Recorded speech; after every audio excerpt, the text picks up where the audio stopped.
High বন্ধুরা, আমি প্রিয়া। আজ তোমাদের করে দেখাবো পুরনো দিনের এক রেসিপি, কাতলা মাছের মুসলাম। চলো এটা তৈরি করার জন্য একটা মশলা তৈরি করে নিচ্ছি, যার মধ্যে মিক্সির মধ্যে আমি নিয়ে নিয়েছি 2টো মিডিয়াম সাইজের পেঁয়াজ, 1.5 ইঞ্চির মতন আদা, 8-10টা রসুনের কোয়া, 100 গ্রাম টক দই, ঝাল অনুযায়ী শুকনো লঙ্কা, আর দেবো 10-12টার মতন কাজু দিয়ে একটা ফাইন মশলা করে নেব।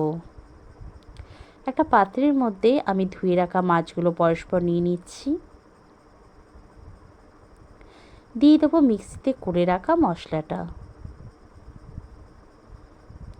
দিয়ে দিচ্ছি স্বাদ অনুযায়ী লবণ, টেস্টে ব্যালেন্স আনার জন্য একটু মিষ্টি, আর দিয়ে দেবো 1/2 চামচের মতন গোলমরিচের গুঁড়ো। এবার এটাকে ভালো করে মেখে নিয়ে প্রায় 2 ঘন্টা রেখে দেবো। আমার 2 ঘন্টা হয়ে গেছে। কড়াইতে তেল গরম করে নিচ্ছি, দিয়ে দেবো 1 চামচ ঘি। ঘি আর তেলটা দুটো মিশিয়ে খুব ভালো গরম করে নেব।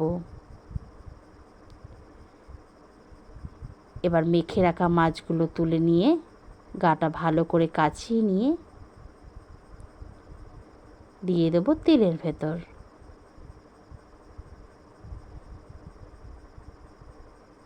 পরস্পর মাছগুলো দিয়ে দিচ্ছি। এবার গ্যাসটা একদম আস্তে করে প্রায় আমি উল্টে পাল্টে ভেজে নেব প্রায় 15 মিনিট ধরে, কারণ এই মাছ যখন আমরা তৈরি করব আমরা ঝোলে ফুটিয়ে নেব না, সেই কারণেই আমি মাছটা একদম গ্যাস আস্তে করে উল্টে পাল্টে ভালো করে ভেজে নেব।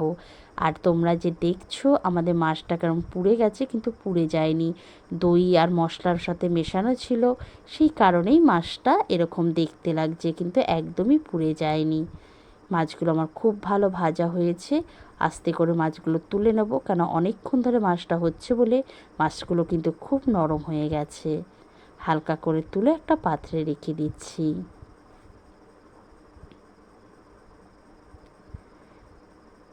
সেই তেলের মধ্যেই দিয়ে দেব গরম মশলা ফোড়ন, যেমন এলাচ, লবঙ্গ, দারচিনি। এলাচটা একটু ফাটিয়ে দিয়েছি, তাহলে একটা মিষ্টি গন্ধ বেরিয়ে আসবে।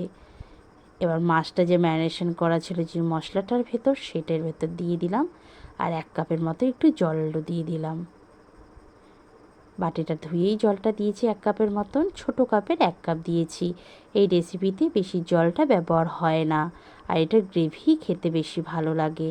এবার গ্যাস জোরে দিয়ে 4 থেকে 5 মিনিট খুব ভালো ফুটিয়ে নেব।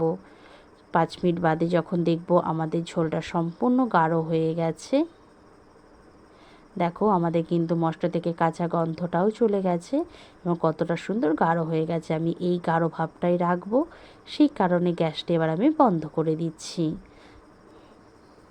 এবার ভেজে রাখা মাছগুলো আমি পরস্পর দিয়ে দেবো। আগেই তোমাদের বলেছি এই মাছ আমরা ঝোলে ফোটাবো না।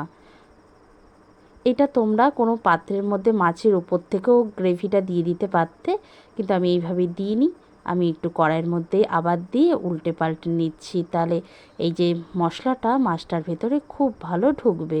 কিন্তু এই সময় কিন্তু একদম গ্যাস জ্বালিয়ে দেবে না, তাহলে কিন্তু একদমই খেতে ভালো লাগবে না।